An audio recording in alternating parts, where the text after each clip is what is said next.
계속해서 마가복음 본문 가지고 함께 같이 말씀을 나누고 있습니다. 모든 인간은 행동으로 의사를 표현합니다. 더 정확하게 얘기하면 행동으로 의미를 표현한다는 말이 더 맞을 것입니다. 사랑하는 사람과의 허깅도 의미가 담겨져 있죠. 또 군인들이 상급자를 만나던 서로를 만나서 거수경례하는 것도 의미가 담겨져 있습니다. 뿐만 아니라 비즈니스 하시는 분들이 모든 거래를 성사시킨 이후에 거래 당사자들과 함께 같이 악수를 주고받는 것도 의미가 담겨 있는 것이죠. 특정한 상황 속에서 나름의 의미들을 전달하려는 상징적인 행동들을 하며 살아가는 것이 모든 인간의 모습들입니다. 이 여러 가지 행동들 중에서 또 모습들 중에서 삶의 표현들 중에서 가장 의미 있는 것이 무엇일까 생각해 보면 함께 나누는 특별한 식사일 겁니다. 결혼 피로연이 될 수도 있고요. 또 오랜만에 방문한 가족, 또 친지, 또 이제 방학이 되어져서 또 공부하고 돌아온 친구들이 또 집으로 돌아왔을 때 마주하는 부모님들의 심정처럼.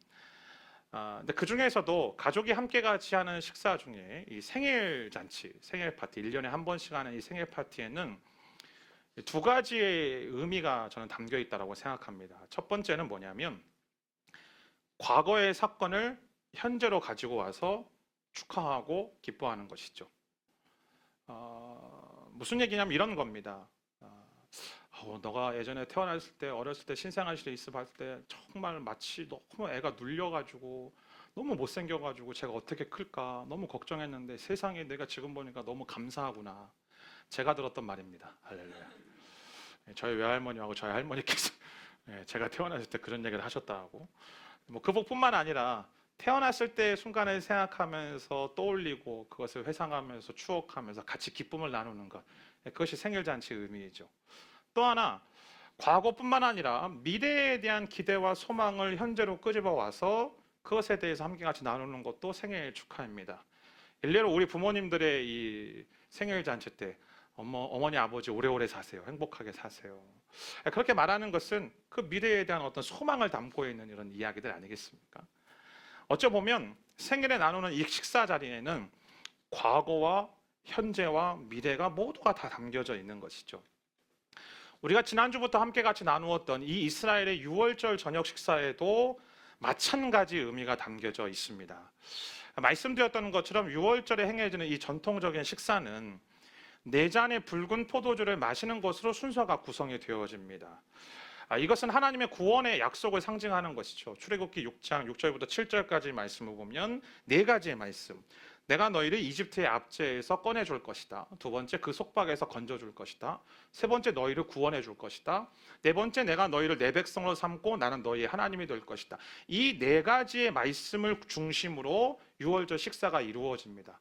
그래서 그 식사 가운데 어떠한 일들이 벌어지냐면, 제가 좀 그림을 하나 그렸는데, 맨 먼저 가장이 절기, 이 유월절 절기와 잔에 대해서 축복기도, 하나님 앞에 감사기도를 합니다. 그런 다음에 첫 번째 포도주를 마시죠. 그리고 난 다음에 음식이 나오는데, 음식이 나올 때 물론 미리 짜여진 각본이긴 하지만 매년마다 그 집안의 가장 막내 아들이 아버지께 물어봅니다. 오늘이 왜 특별합니까? 오늘 이 특별한 날에 왜 이 음식을 먹어야만 합니까? 라고 질문합니다. 그러면 그 질문에 대해서 아버지는 하나님께서 이집트에서 건지시고 구원하신 그 사건에 대해서 쭉 이야기를 해주고, 이 음식에 담겨져 있는 그 사건의 의미들을 하나씩 하나씩 설명해 주면서 그때 있었던 하나님의 은혜와 하나님의 역사하심과 하나님의 일하심에 대해서 기억하고 생각하고 고백하며 감사하게 한 이후에 두 번째 포도주를 마시고 이제 비로소 식사를 합니다. 식사가 끝나고 유월절 어린 양 고기를 앞에 두고 세 번째 잔을 축복한 이후에 세 번째 잔을 마시고 마지막 네 번째, 다시 오실 메시아에 대한, 다시 오시라고 하면 안 되겠군요.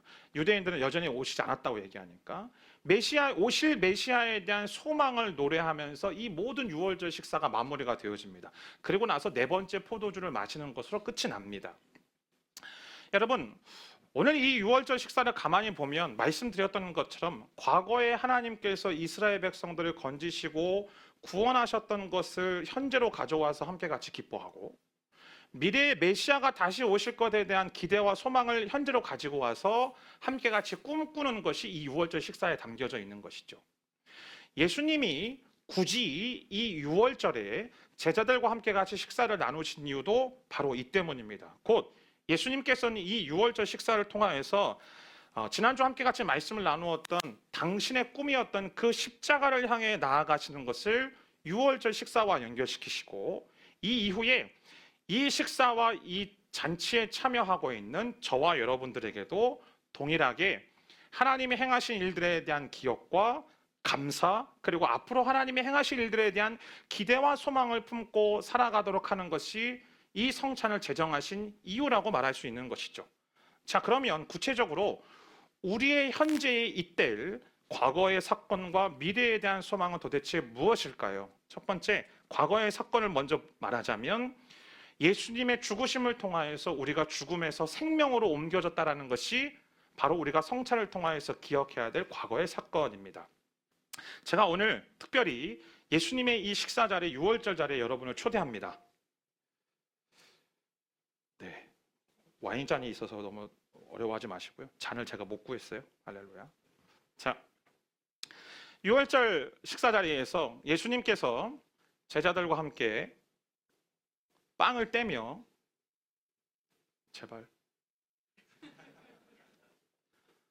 빵을 떼며 말씀하셨습니다. 받아 먹으라. 이 빵은, 이 떡은 너희를 위한 나의 몸이다. 일부 때 안 찢어졌거든요. 그래가지고 잘 찢어지기를. 떡을 떼다라는 말은요, 어떤 의미가 담겨져 있냐면 그냥 단순히 이렇게 뗀다라는 것이 아니라 부수다, 깨뜨리다, 찢기다라는 의미가 담겨져 있습니다. 예수님께서는 제자들 앞에서 이 빵을 찢으심으로 무엇을 말씀하시는가? 자신이 앞으로 십자가에서 찢기게 될 몸에 대해서 말씀하시는 겁니다. 사랑하는 여러분, 예수님은 죽지 않으셔도 될 분이셨죠. 근데 그분이 십자가에서 죽으신 이유는 그분이 모든 인류를 구원하시기 위해서 이 땅에 오셔서 자신의 몸을 찢으신 것 아니겠습니까? 마가복음 10장 45절 말씀을 보면 인자가 온 것은 섬기름을 받으려 함이 아니고 도리어 섬기려 하고 많은 사람들 위하여서 자신의 목숨을 몸값으로 지불하시기 위해서 이 땅에 오셨다라고 말하고 있죠. 예수님은 이것을, 이 떡을 떼고 빵을 떼는, 빵을 잘게 찢는 것을 통하여서 형상화시키고 보여주시는 겁니다. 그런 이후에 예수님께서는 이 잔에 유월절 이 포도주를 따르시고 이 잔을 들고 예수님께서 제자들에게 말씀하셨습니다. 받아 마시라. 이 잔은 내 피로 세운 새 언약이다. 여러분, 왜 새로운 언약이라고 말씀하시고 자신의 피라고 말씀하시는 걸까요? 구약시대로 조금 더 거슬러 올라가면 출애굽기 24장 말씀을 보면 하나님께서 이스라엘 백성들과 한 가지 언약을 세우시는데 그 내용이 무엇이냐면, 너희가 제사장에게 동물을 희생제물로 가져오면 그 희생제물의 피와 그 희생제물의 태움을 통하여서 너희의 죄를 내가 용서해 주시겠다라고 하나님께서 약속하십니다.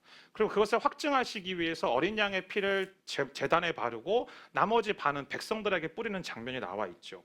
그러나 여러분, 우리가 잘 알고 있는 것처럼 동물의 피 자체가 우리의 모든 죄를 없애는 것은 아닙니다. 그냥 그것을 형상화하고 보여줄 뿐인 것이죠. 때문에 동물을 희생제물로 드리는 이 제사는 해마다 그리고 날마다 반복될 수밖에 없었습니다. 그러나 예수님께서는 우리와는 이 구약의 언약과는 전혀 다른 새로운 언약을 우리 가운데 허락하시는데, 바로 그것이 무엇인가? 동물의 피가 아니라 하나님이신 자신의 피가 그분을 믿는 모든 사람들의 죄를 참으로 제거하시고 해결하신다라는 겁니다. 뿐만 아니라 계속적으로 반복해야 되는 것이 아니라 결코 되풀이할 필요가 없다라는 사실을 예수님의 십자가의 죽으심으로 확증하시고 말씀하신 것이죠. 히브리서 9장 15절 말씀, 28절 말씀 차례대로 읽겠습니다. 시작.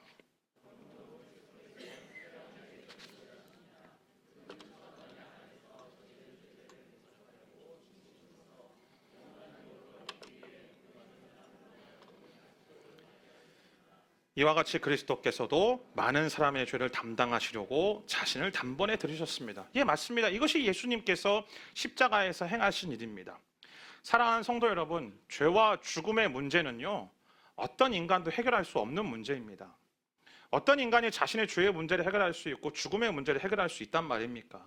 그러나 예수님께서는 어떤 인간도 해결할 수 없는 이 죄와 죽음의 문제를 해결하셨습니다. 어떻게 해결하셨는가? 자신이 어린 양이 되셔서 이 땅에 오시고 어린 양이 되셔서 그 제단에 자신을 희생제물로 드리심을 통하여서 예수님께서는 이 놀라운 이 하나님의 구속과 구원의 역사를 완성하셨음을 성경은 우리에게 말하고 있죠. 여러분, 서두에도 말씀드렸던 유월절 식사의 순서 속에 식사를 할 때에 어린 양 고기를 먹는다라고 말씀드렸습니다. 근데 여러분, 오늘 본문 성경을 보면요, 한 가지 다른 점이 있습니다. 예수님과 제자들과 식사 자리에는 고기가 없습니다. 어린 양 고기가 없습니다. 이유가 무엇일까요? 예수님이 말씀하시는 겁니다. 내가 그 어린 양이라고. 내가 그 어린 양으로 이 땅에 왔노라고. 내가 그 어린 양으로서 내 자신을 십자가에서 내 희생제물로 하나님께 드릴 거라고. 때문에 제단에 바쳐진 그 흠 없는 어린 양이 아니라 죄 없는 희생제물이신 완전한 하나님의 어린 양이 십자가 위에서 단번에 죽임을 당하심을 통하여 우리의 죄가 단번에 그리고 영원히 용서되어진 줄 믿습니다. 예수님의 십자가의 죽으심을 받아들이고 희생을 받아들이고 그분을 믿는 모든 사람들에게 죄 용서하심을 허락하셨다라고 주님은 우리에게 말씀하시죠. 그 결과 우리에게 무엇이 주어졌습니까? 영원한 생명이 우리에게 주어진 것 아닙니까? 요한복음 6장 54절에 예수님 말씀하십니다. 누구든지 내 살을 먹고 내 피를 마시는 사람은 영생이 있고 내가 마지막 날에 살릴 것이다. 사랑하는 여러분, 저와 여러분이 이 성찬 주님의 식사 자리에서 빵을 떼고 포도주를 마시는 것은 과거에 예수님께서 십자가에 행하신 일들을 그냥 기억하는 것으로 끝나는 것이 아니고 그 예수님의 십자가의 사건이 오늘 나의 모든 죄와 죽음의 문제를 해결하시고 나에게 주님께서 허락하여 주시는 영원한 생명을 주셨다라는 사실을 기억하는 것, 그것이 바로 성찬에 나아가는 첫 번째 이유인 줄 믿습니다. 때문에 우리는 성찬을 통하여서 무엇을 고백하는가? 하나님, 우리의 죄와 죽음의 문제가 어린 양 되신 예수님으로 인하여서 해결되어졌음에 감사를 드립니다.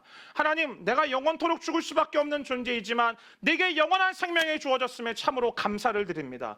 때문에 이 성찬의 자리는 오늘 나를 살리신 존 뉴턴의 고백처럼 나 같은 죄인 살리신 이 놀라우신 은혜에 대한 감사와 감격과 기쁨으로 고백되어지고 회복되어져야 되는 현장인 줄 믿습니다. 사랑하는 성도 여러분, 오늘 이 시간이 주님 앞에 드려지는 감사와 기쁨의 고백이 되어지는 귀하고 놀라운 은혜가 있게 되기를 주님의 이름으로 축복합니다. 두 번째, 과거가 그렇다면 우리는 미래에 어떤 소망을 품고 오늘 현재를 살아가는 것일까? 하나님 나라에서 주님과 함께 영원히 살게 될 것을 꿈꾸며 오늘 우리는 성찬 가운데 나아갑니다. 빵과 포도주를 나누신 다음에 예수님께서 제자들에게 한 가지를 더 말씀하십니다. 오늘 본문 25절 말씀입니다. 함께 읽습니다. 시작. 내가 너희에게 진실로 말한다. 포도나무에서 난 것을 다시는 마지 않을 것이다. 오늘 이 말씀이 순서상 언제 진행되어지냐면 마지막 네 번째 포도주 잔을 마시기 전, 곧 내가 너희 하나님이 되고 너는 나의 백성이 되려고 말씀하시는 그 말씀을 성취하시기 위해 메시아에 대한 소망과 그 기대를 선언하고 선포하는 그 시간에 예수님께서 이 말씀을 하십니다. 그럼 이 말씀을 하시는 이유가 있겠죠. 왜 이 말씀을 하시는가? 예수님이 지금 제자들에게 한 가지 약속하시는 겁니다. 어떤 약속인가? 자, 말씀을 잘 보면 하나님 나라의 새 포도주라고 되어 있죠. 여러분, 성경 속에서 포도주는 무엇을 상징하나요? 잔치를 상징합니다. 기쁨을 상징하죠. 요한복음 2장에 등장하고 있는 가나 혼인잔치에서 포도주가 다 떨어졌습니다. 그래서 그 잔치를 주관하고 있는 잔치 관리자 또 신랑 신부가 너무 혼비백산하지 않습니까? 그 이유가 뭐냐면 잔치는 포도주가 있어야 되는 거예요. 그러면 하나님 나라의 포도주라는 것은 무엇을 말할까요? 하나님 나라에서 이루어질 하나님 나라의 잔치를 말하는 것 아니겠습니까? 그러면 예수님께서 말씀하신 게 그겁니다. 제자들을 향하여서 하나님 나라가 완성될 날, 그리고 그 나라의 혼인잔치가 있을 거라는 사실을 보여주시고 약속하시는 거죠. 근데 중요한 한 가지가 있습니다. 오늘 본문에는 등장하지 않지만 마태복음 26장 말씀을 보면 예수님이 어떻게 말씀하시는가? 내가 너희와 함께 하나님 나라에서 이 포도주를 마실 때까지라고 말씀하십니다. 무슨 이야기인가요? 너희와 함께가 들어가 있죠. 여러분, 예수님은 분명히 부활하십니다. 예수님이 분명히 십자가를 지시죠. 십자가에서 죽으십니다. 그러나 그분은 자기가 부활할 것임을 아십니다. 그 부활하신다는 사실을 알지만 그러나 제자들을 바라보니 지금 이들은 어려움을 겪어야 되고 이들은 예수님이 십자가에서 죽으시고 고통당하시는 것을 바라봐야 되고 도망갈 수도 있고 믿음을 잃어버릴 수도 있기 때문에 예수님께서는 그들의 시선을, 그들의 마음을 어디에 주목하게 하시는가? 예수님의 십자가의 죽으심과 고난에만 주목하게 하는 것이 아니라 그들의 눈을 들어 하늘나라를 바라보게 하시고 하나님 나라의 완성을 바라보게 하시는 거죠. 즉 내가 너희를 구속할 것이다 라고 말씀하시며 제자들에게 빵과 포도주를 나눠주신 다음에 야, 내가 이거 하나님 나라에서 완성할 거야. 그 하나님 나라에서 완성한 그날 그 잔치에 너희와 내가 그 자리에 있을 거야. 너희가 그 자리에서 나와 함께 같이 이 포도주를 함께 같이 마시며 함께 같이 기뻐하며 함께 같이 즐거워할 거야 라고 말씀하시는 거죠. 사랑하는 여러분이요, 그러게 성찬은 단순히 예수님의 십자가의 죽으심과 고난함을 바라보는 것이 아니라 우리를 향하신 예수님의 약속과 예수님의 맹세를 기억하게 합니다. 어떤 약속과 어떤 맹세인가? 영광스럽게 부활하셔서 하나님 나라에서 우리를 맞이할 준비를 하고 계시는 그 예수님을 바라볼 수 있기를, 그리고 우리도 동일하게 예수님과 함께 같이 영광스럽게 부활하여 하나님 나라의 이 영광스러움을 맛보게 할 날을 기대함으로 소망함으로 바라보게 하시는 것이 이 성찬의 의미인 것입니다. 때문에 우리는 이 성찬에 참여할 때에 우리는 하나님을 향한 기대가 있습니다. 비록 지금의 나의 현실이, 지금의 나의 삶이 이해하지 못하는 그런 상황 속에 있을지라도, 또 그러한 힘들고 어려운 상황들이 나를 삼키고 있는 것 같이 보일 때라도 우리는 이 영광스러운 약속과 심지어 맹세까지 하신 예수님을 신뢰할 수 있는 것이죠. 오늘 우리는 이 성찬을 통하여서 모든 슬픔을 걷어갈 완전한 승리로 인하여서 하나님께 감사하는 시간이 되기를 주님의 이름으로 축복합니다. 심지어 여러분을 향한 잔치값은 이미 지불되었어요. 초대장은 이미 발부되었다고요. 하늘잔치에서 예수님을 만날 그 소망이 예수님을 믿는 저와 여러분 모두에게 발부되어지고 약속되어지고 확인되어지는 자리가 이 성찬의 자리인 줄 믿습니다. 오늘 이 성찬을 통하여서 그 미래에 대한 확고부동한 그 약속과 확신을 가지고 살아가는 저와 여러분의 인생이 되기를 주님의 이름으로 축복합니다. 자, 그런데 단순히 과거의 사건만을 기억하고 그럼 미래에 대한 소망만 가지고 살아가는 것이 성찬일까?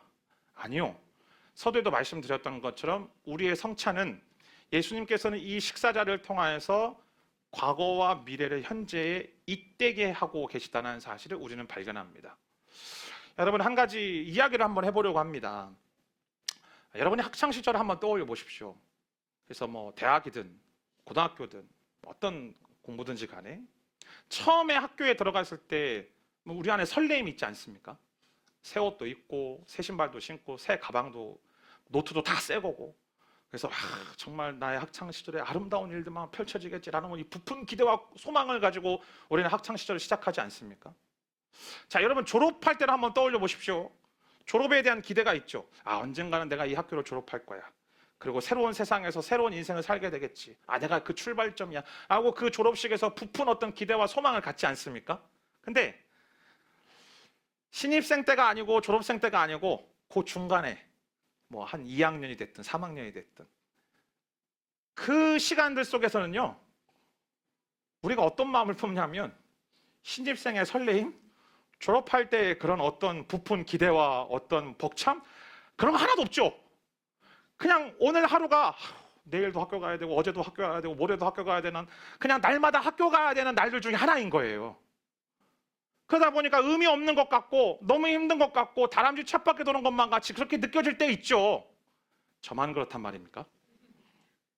근데 여러분, 냉정하게 생각해 볼 때 지금의 나의 현실이 있는 것, 즉 지금의 나의 학창시절이 있는 건 내가 학교에 입학한 첫날이 있었기 때문이고 학교를 졸업할 마지막 날이 오기 때문에 내가 지금 학교를 다니는 건 아니겠습니까? 우리 인생도 마찬가지입니다. 우리가 살아가는 인생의 시간은요, 지금 나의 현재, 그 현재만이 있는 것이 아니고 과거가 있기 때문에 나의 현재가 존재하는 것이고, 미래가 있기 때문에 내가 오늘 현재를 살아낼 수 있는 것입니다. 즉, 기억이 살아나서 과거가 내 곁으로 와서 나로 하여금 감사하게 하고, 나로 하여금 기뻐하게 하고, 때로는 나로 하여금 눈물 짓게 만들고, 마찬가지로 내일의 희망이 오늘 현재로 다가와 오늘 나로 하여금 기대를 품고 소망을 가지고, 그래 다시 한번 해보는 거야, 믿음으로 결단하게 하는 것이죠. 그것이 우리의 인생 아니겠습니까? 예수님의 식사를 기념할 때마다 이 성찬의 자리 속에서 동일하게 우리에게도 마찬가지로 이러한 일들이 일어납니다. 예수님께서 십자가에서 죽으시고 부활하신 그 과거의 사건이 오늘 성찬에 참여하는 이 시간 나에게 찾아와 나로 하여금 나에게 영원한 생명을 주시고 나의 모든 죄의 문제, 죽음의 문제를 해결하신 그 주님으로 인하여 감사하고 기뻐하고 소망을 갖는 인생으로 살아가게 합니다. 그리고 뿐만 아니라 미래의 주님께서 다시 오셔서 우리 가운데 행하실 그 일들을 오늘 이 시간으로 끄집어 갖고 와서, 지금 나의 삶은 복잡하고 힘들고 견디기 어렵지만 주님 나라에서 반드시 주님과 함께 영원한 그 잔치 차례에, 천국 잔치에 참여할 것을 우리는 소망하며 꿈꾸며 살아가는 것 아니겠습니까? 그것이 이 성찬의 의미인 것이죠. 이 모든 이야기를 깔끔하게 한 문장으로 정리한 게 오늘 저와 여러분이 읽으신 이 고린도전서 말씀입니다. 고린도전서 11장 26절 말씀 함께 같이 읽습니다. 시작.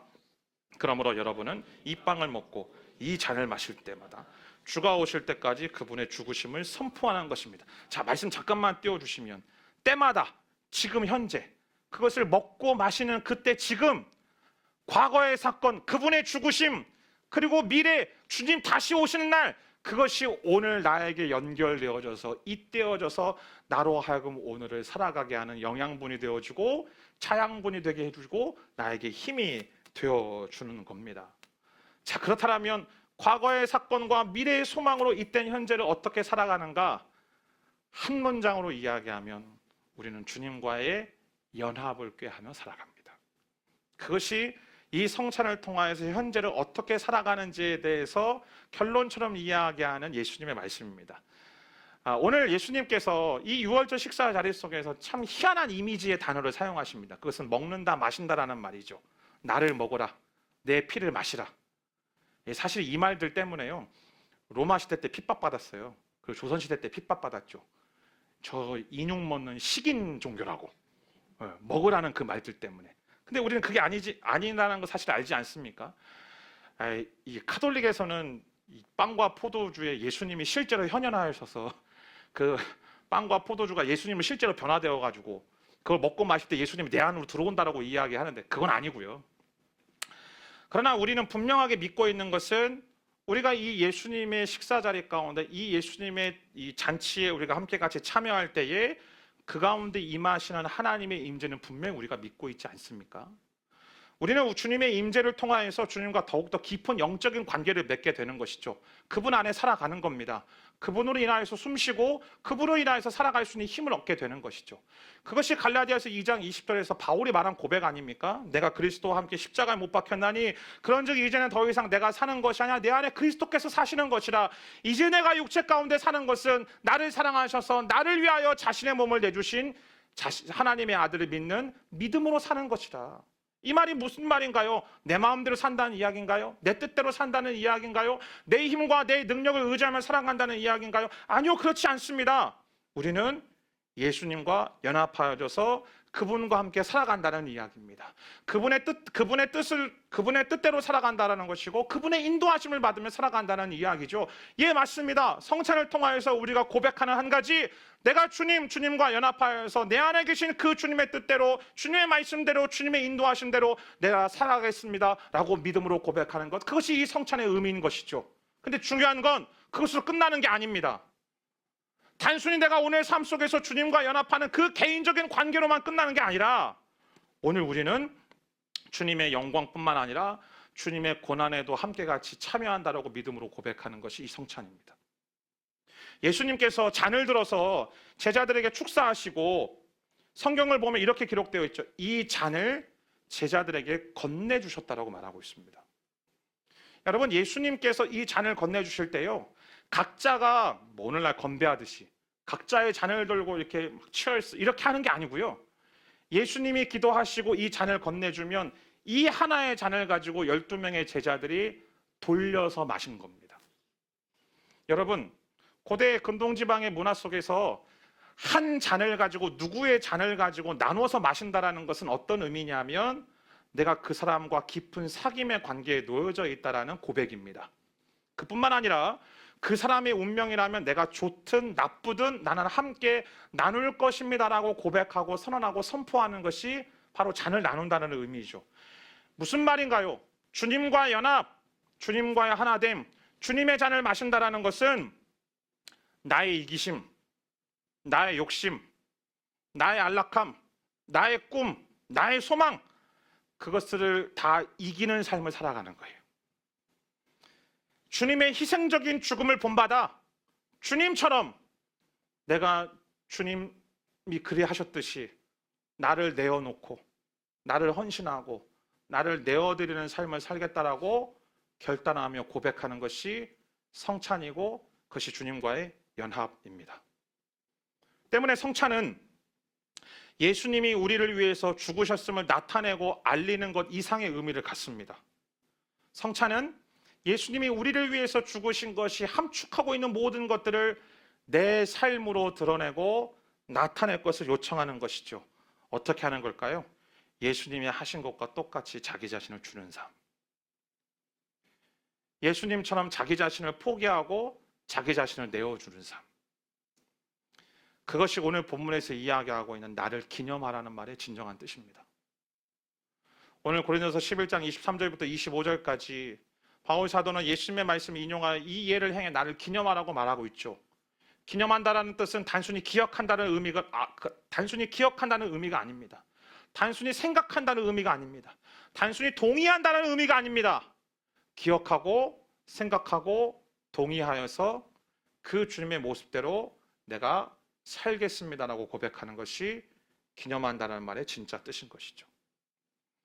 여러분, 오늘 이 말씀이 기록된 고린도 교회의 상황을 잠깐 소개해드리면, 고린도 교회는 여러 가지 문제들이 있었지만 그 중에 가장 큰 문제 중에 하나가 뭐였냐면 교회 안에 갈등이 있었습니다. 어떤 갈등이냐면 부유한 그리스도인들과 가난한 그리스도인들의 갈등. 이 부유한 그리스도인들이요, 가난한 그리스도인들과 어울리려고 하지 않아요. 먹을 것을 먹어도 자기네들끼리 먹고요, 시간을 보내도 자기네들끼리 시간을 보내요. 그리고 교회 공동체의 이 식사 자리는 어떻게든 내가 우월함을 보이기 위한 과시하는 장으로 그 식사 교제의 자리를 삼았습니다. 즉, 남들이 할 수 없는 음식, 남들의 재산 정도의 수준으로는 준비할 수 없는 그 음식들을 풍성하게 함을 통해서 내가 이런 사람이야, 내가 이 정도의 능력이 있어, 나를 내가 과시하는 그런 자리로 삼고 그 자리에서 또 다른 부유한 사람들과 능력 있고 힘 있는 사람들과 교제하는 장으로 삼은 거예요. 그러다 보니 어떤 일들이 일어나냐면 교회 공동체가 모여서 식사를 해야 되는데 각자 음식을 가져와야 되는데 이 부유한 사람들이 항상 먼저 와요. 왜? 이 사람들 일이 없으니까. 이 사람들은 그냥 가지고 있는 것을 먹고 살면 되니까 일이 없잖아요. 그러니까 시간이 남는 사람들이죠. 그러니까 자기들끼리 먼저 와서 자기들끼리 먼저 식사 교제해요. 근데 다 먹다가 보면 남는 게 없어요. 근데 자신의 일터에서 죽을 힘을 다해서 땀을 뻘뻘 흘리며 일하고 돌아온 가난한 그리스도인들이 먹을 게 없는 거예요. 그래서 이런 그리스도인들을 향하여서, 이런 교회를 향하여 오늘 바울은 이 예수님의 식사 자리의 메시지를 통해서 지금 이렇게 선포하는 겁니다. 부유한 이들이여, 너희들은 너희 자신을 위하여서 떡을 떼고 있지만 예수님은 다른 이들을 향하여서 떡을 떼고 나누어 주셨다. 부유한 이들이여, 너희들은 자신들을 위하여서 포도주를 마셨지만 예수님은 자신의 포도주를 나누어 주셨다.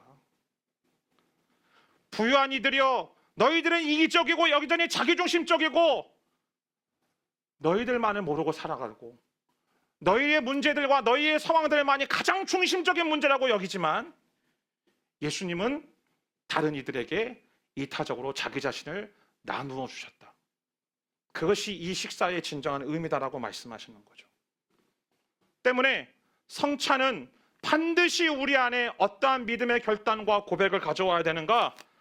주님, 오늘 이 성찬을 통하여서, 이 성찬에 참여하는 나를 통하여 하나님 나의 순이 건강해지게 하시고 나의 교회 공동체가 건강해진 데에 주여 나를 사용하여 주옵소서 라는 이 믿음의 헌신과 고백이 있어야 되는 거예요. 고린도전서 12장 26절 말씀 함께 같이 읽습니다. 시작. 만일 한 지체가 고통을 당하면 모든 지체가 함께 고통을 당하고 한 지체가 영광을 얻으면 모든 지체가 함께 기뻐합니다. 이 말씀을 이루라고 예수님께서 이 성찬의 자리 속에서 자기 자신을 내어주신 겁니다. 성찬을 통하여 오늘의 현실을 예수님처럼 내 자신을 내어주는 인생으로 살기로 결정하는 것이 우리가 이 성찬을 통하여서 현실을 살아내는 방법이고 내용인 것입니다. 사랑하는 성도 여러분, 우리는 거룩한 주님의 식사 자리에 초대받았습니다.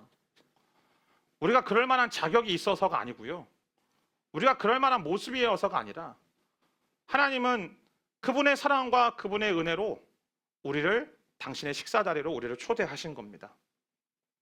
이 식사 자리에서 우리는 깨닫고 우리는 고백해야 될 몇 가지의 내용들이 있습니다. 첫 번째는 성찬이 우리를 향한, 우리를 위한 예수님의 삶과 죽음을 기억해야만 합니다. 그분의 삶과 그분의 죽음을 기억할 때 우리는 다시 한번 그분이 우리 삶의 주인이심을 고백할 수 있습니다. 뿐만 아니라 두 번째, 성찬을 통해 우리는 우리의 죄가 용서받았다는 사실을 기억해야만 합니다. 예수님이 대신 십자가에서 자신의 몸을 찢으시고 피를 흘리시며 죽어주셨기 때문에 나의 모든 죄의 문제가 해결되어졌고 나의 죽음의 문제가 해결되어졌고 심지어 우리가 고백한 모든 죄들은 용서받는다라는 그 확신을 가지고 우리는 살아갈 수 있는 것이죠. 세 번째, 성찬을 통하여 우리는 주님께서 다시 오셔서 완성하실 하나님의 나라와 영광스러운 부활을 소망할 수 있습니다. 그래서 나의 지금의 현재의 고통, 그 고난 속에서 소망을 품고 살아가게 만드는 힘을 주는 것이죠. 네 번째, 성찬은 우리로 하여금 그리스도와 연합되어졌음을, 내가 예수 그리스도 안에 있음을 고백하게 합니다. 그래서 오늘도 나는 그분 안에서, 오늘도 나는 그분과 함께 살아갈 힘을 누구를 통하여 공급받는가? 내 안에 계신 주님, 나와 함께 하시는 그 주님을 통하여 공급받고 살아가게 되는 것입니다. 마지막으로 다섯 번째, 성찬은 우리로 하여금 다시 헌신하도록 격려합니다. 자기 자신을 내어주신 이 예수님의 희생을 되새길 때 우리도 그분처럼 우리 자신을 희생해야 된다는 사실을, 헌신해야 된다는 사실을 우리는 기억하고 상기시킬 수 있는 것이죠. 제자들뿐만이 아닙니다. 오늘 이 주의 거룩한 식사 자리에 초대받은 저와 여러분도 마찬가지입니다. 우리는 이 떡과 잔을 나눔을 통해서 2000년 전 하나님께서 예수님을 통해서 행하신 그 일들을 지금의 현재로 가져와 감사하고 기뻐하고 찬양할 수 있습니다. 그리고 장차 오셔서 다시 이루실 하나님의 완전한 구원에 대한 그 기대감을 오늘로 가져와 내가 오늘 하루를 기대와 소망으로 살아갈 수 있게 하는 것입니다.